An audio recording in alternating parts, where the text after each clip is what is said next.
Good morning, my beloved friends. Right now I am here in one of the most amazing buildings built in the 12th century by the Buddhist king. So in front of us is the entrance to go to one of the temple. It's called Preah. So Preah, it means sacred sword. It's one of the main attributes for the king when he access to the throne. So right here we can see the statue of the snake. It is the seven-headed snake, and you can see multiple arms and fingers holding this snake. That is the symbol of the demons and the god. On the other side right here, playing tugs of war to create, we call the elixir of immortality.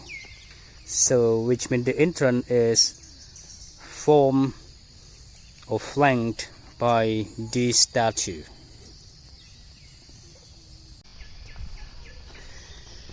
Right here you can see the very handsome and amazing statue of the Garuda. I assume you may know Garuda, the divine bird, one of the mount of the Vishnu god. You can see here the body is combined with the head of the bird, that you can see the very strong bill, and his two arms holding up the tail of the two snakes. And you can see down here, I make it going down, and his legs step on the body of the snake, and you can also see the two snakes on the side. So five-headed snake. Actually, around this Preah temple, there are totally 72 Garuda,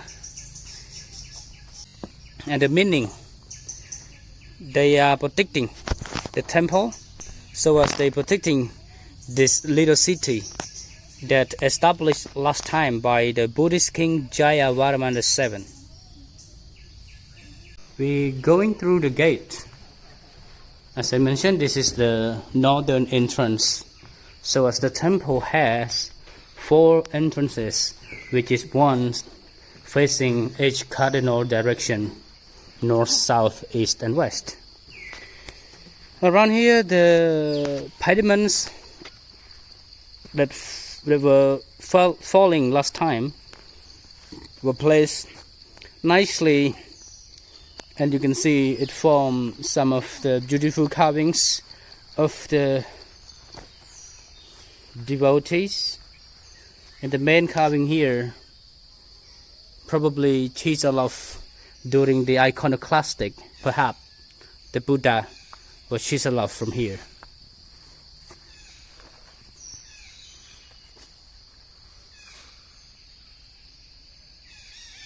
Standing right here, we can hear lots of bird call,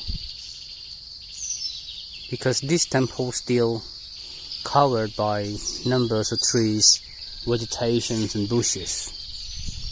So I can hear at the moment the dark-necked tailorbird, Hainan blue flycatcher, drongo, red-breasted parakeets, even the pinstripe babbler.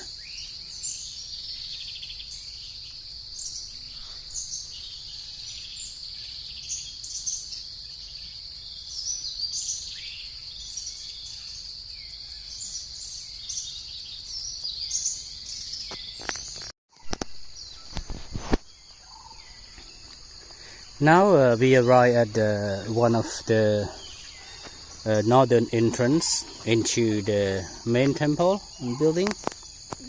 So they usually the lion statue that stand in front of the temple, and they are symbolize the power of the king, so as the earth protecting.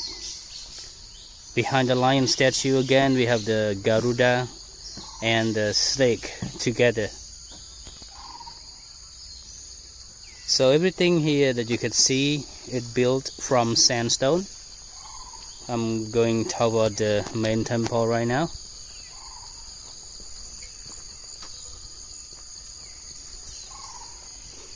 So we can see one of the Guardian statue in a very poor condition state because of the head's gone. So actually, when talk back to the past time when the French they discovered the building, I mean the temple was in a very poor condition states.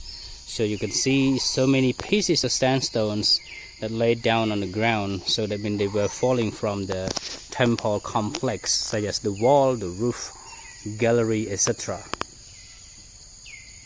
Walking through the northern passageway or entrance, you could see so many doors, and they are the same to all the four cardinal directions. More than 20 doors were built from each line, starting bigger and getting smaller and then bigger when it reached to the central tower. Usually in different sections, we normally could see the pedestal that former time has the statue which insert inside this hole. But most of them are gone from the pedestal since our temple were left and abandoned in a forest for many times and centuries.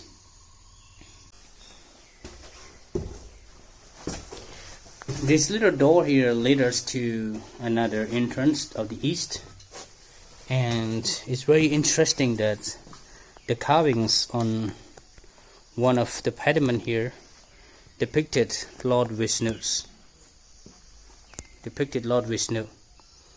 actually lying on the mystical creatures that's supposed to be half lion and half naga.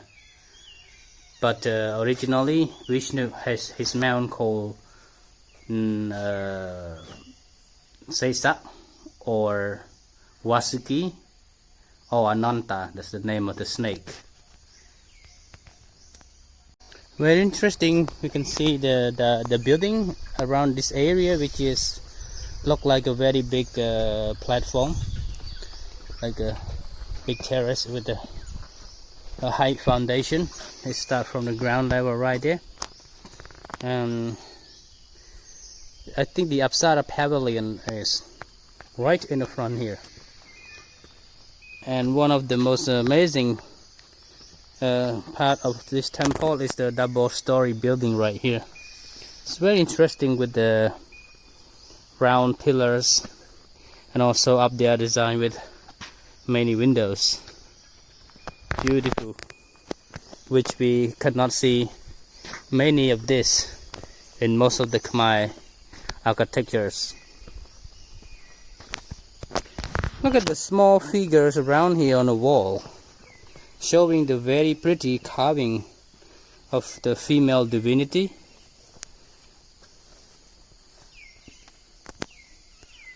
Here, yep. She's standing with her hand on the right hand side holding the lotus flower, but another one here also two hands holding the lotus flower, one behind her neck and one she hang it down. And the wall totally carved richly in decoration, with the window of balustrades all formed together perfectly.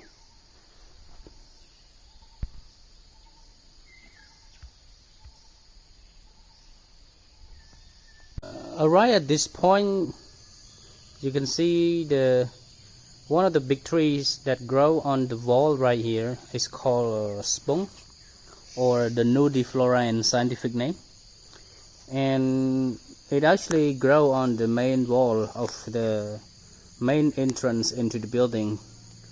And according to the stones that the crumble heap of the stones that lay down on the ground right here, I think, as you know, that they were falling down from the structure because of numbers of the trees that in the past time it grew inside this complex, and when the roots put deeply into the rocks, and then it started to make the building collapse.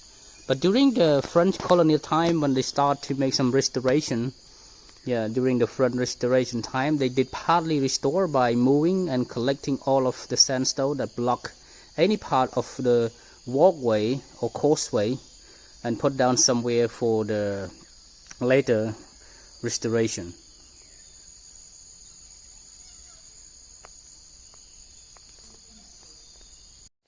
Right now I'm standing in the central of the Apsara Pavilion, or the main reception. As you can see, a design with exactly 4 cardinal direction. One of each has the carvings of the little dancers on the top, which we call them Apsara, or known as the celestial dancer.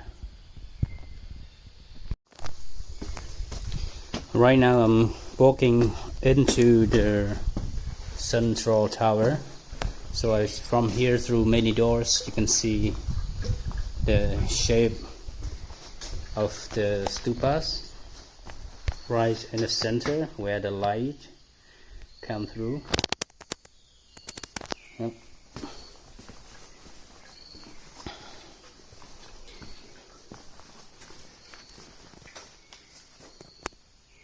So we believe that the stupa was added later during the 16th century. Very interesting right here. Look at this. It's a very best figure on this window frame. Look like the 2 mystical creatures. To me, somehow it look like the birds, or by the face I feel like they are parakeets. Because right here in this temple, there's so many parakeets that lives inside the big tree, in the tree trunk hole, something like that.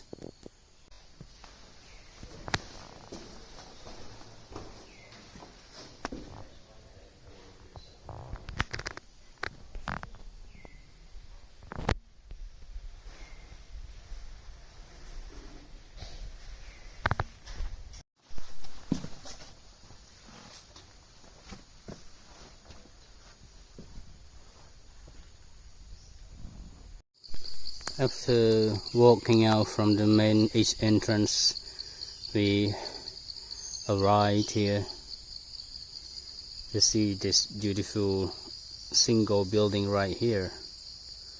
And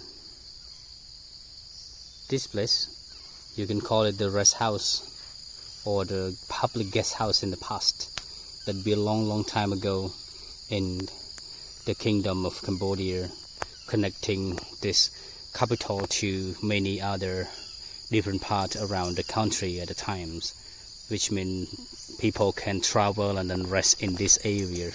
But according to the inscription, they build house like a thatch house around this place, maybe on this yard or somewhere around here. And I think there are totally 121 public rest houses like this were built at the time.